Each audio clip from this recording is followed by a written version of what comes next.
Democrats on the House Judiciary Committee are launching an investigation to find out how the Trump administration's Justice Department used secret court orders to obtain digital records of journalists and Democratic lawmakers from Apple's president.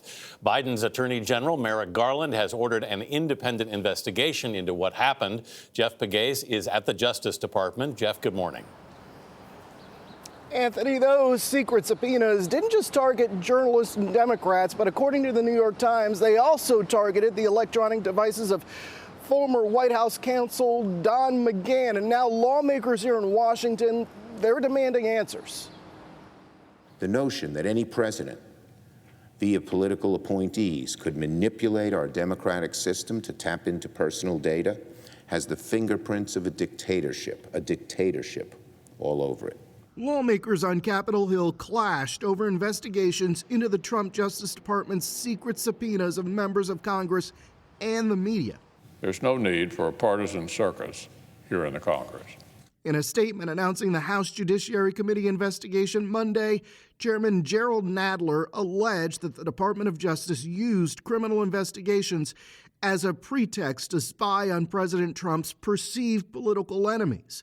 Federal prosecutors secretly subpoenaed phone information dating back to 2017 and 2018 from Apple for congressional Democrats Eric Swalwell, Adam Schiff, staffers, and family members, including a minor.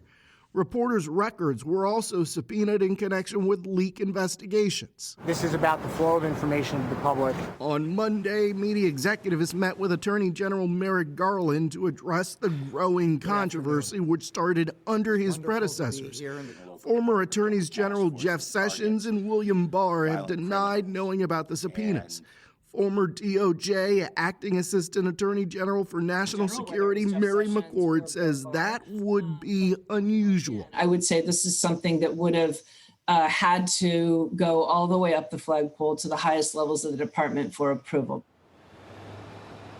Meanwhile, John Demers, who is the Trump appointee who led the National Security Division through the end of the last administration, has decided to leave the Department of Justice. This decision we're told, was made before these secret subpoenas were made public. Anthony. Jeff, the House Oversight Committee just released documents which it says show that former President Trump tried to use the DOJ to push false election claims. What can you tell us about those documents?